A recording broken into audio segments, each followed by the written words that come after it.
Hi everybody, this is Dr. Beth Ann Kapansky Wright. Welcome to my office up in the jungles of Kauai. It's raining here today and I wanted to take a few minutes and do this video. I'm going to talk a little bit about energy and working with our own energy right now and finding like how we ground into ourselves and how we anchor into ourselves, especially when life is stressful. Our energy feels really fragmented and fractured.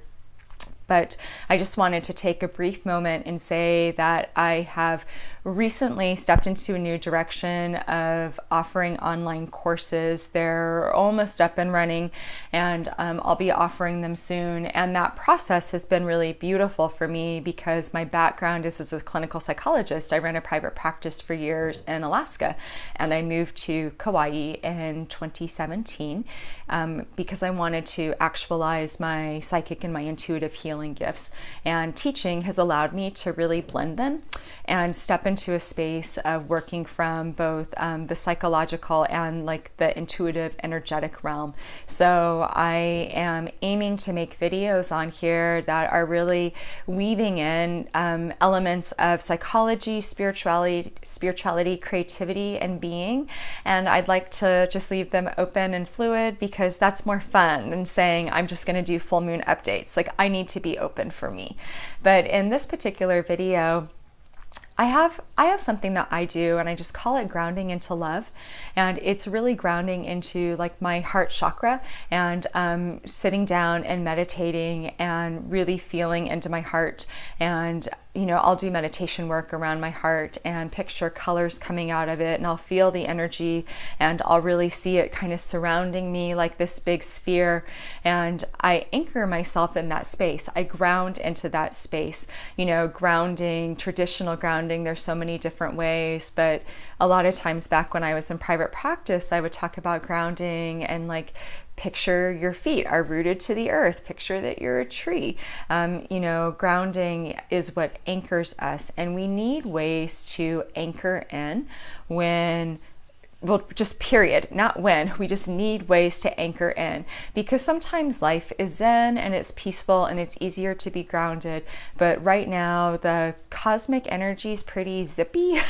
I don't know if you guys are feeling it too or seeing people go like all zippy and trippy around you, but there's a lot going on with numerology and like dates and gateways. We just did 11-11-11 and 12-12's coming up and 12-21's coming up, and we're going into 2019. And usually the end of a year really is about kind of closing out what was 2018. We're releasing what we don't want to carry with us into 2019.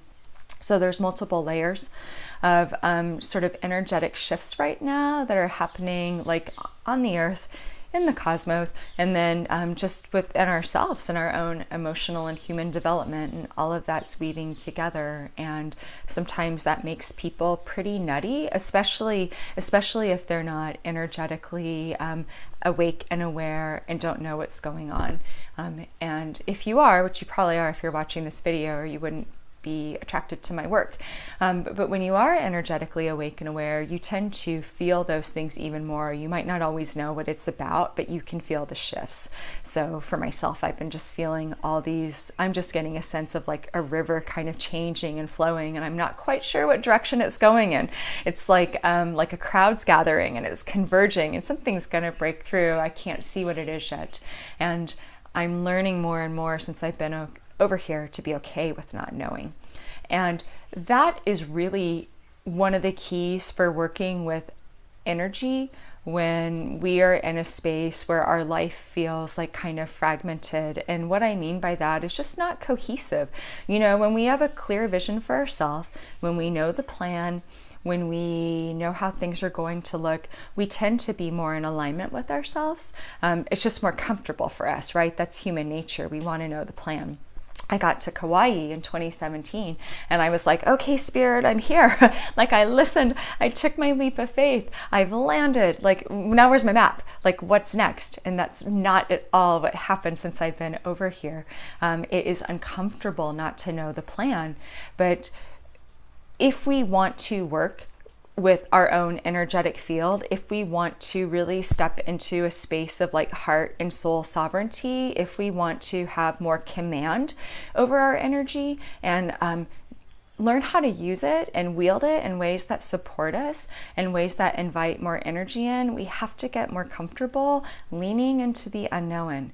We have to get more comfortable bringing ourselves back into a space of putting our intentions out there and being as specific as we can at that point in time. And then allowing ourselves to let go and allowing the universe to come along and support us. We live in such an intelligent, creative universe.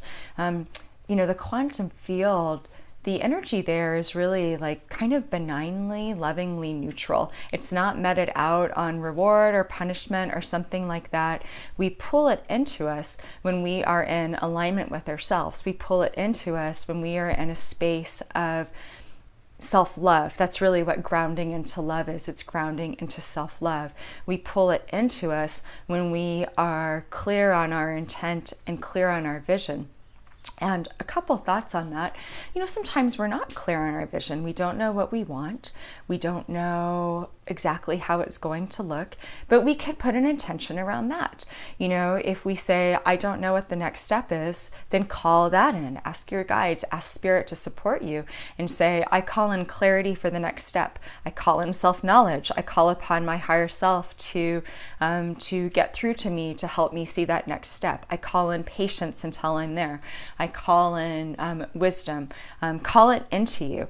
And if you can, when you're in a space where you're more specific, that's even better, right? You can say, this is how I'd like it to look like. But we still have to release, and we still have to let go, and we still have to know that it may or may not come through that way. Just because sometimes something better is coming through, sometimes the energy is not quite right to support us, sometimes life comes along and kind of moves us in a different direction.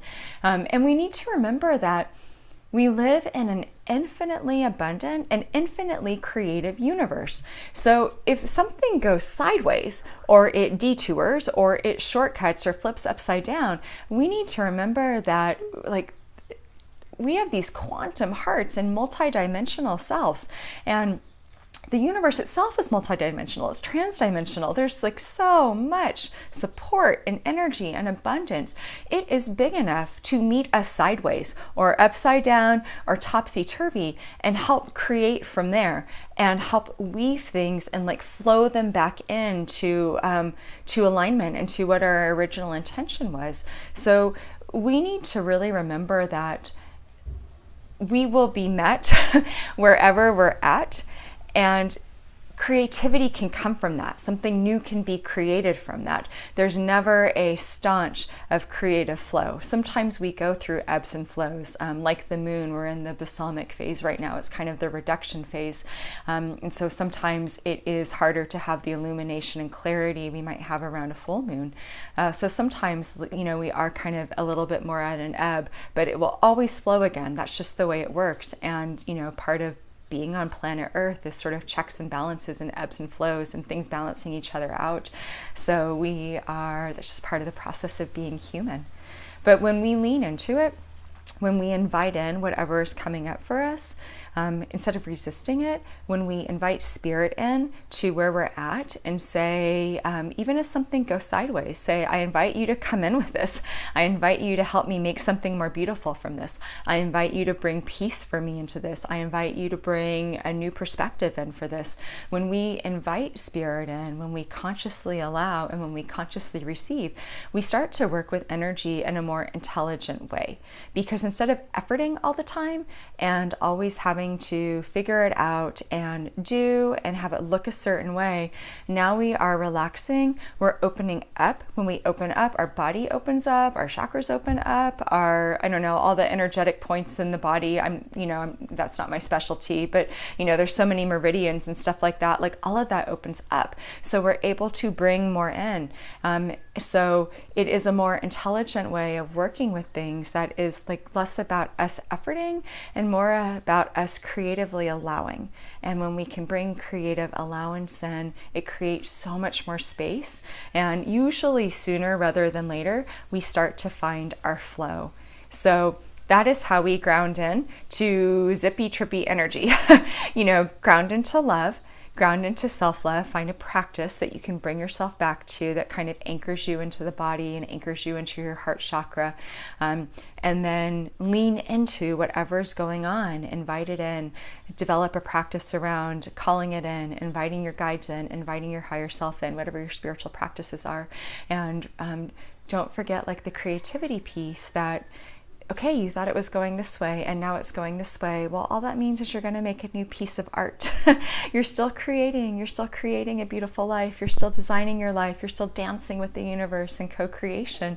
The art just took on a little bit of a different shape than what you thought. And that's perfectly beautiful. And it might end up being something even better than you possibly imagined. So I'm going to pause. I'm at about almost 11 minutes, and I want to keep these right around 10 because I want to just keep them short and respect people's time. So thank you so much for showing up, and I'm looking forward to doing more of these. And if you like this, leave a comment or throw me a like or something like that. And if there's anything specific that you would like to know more about, feel free to leave it in the comments or just to reach out to me through my website, bethannkw.com, and let me know. All right, guys, have a great evening. Blessed be.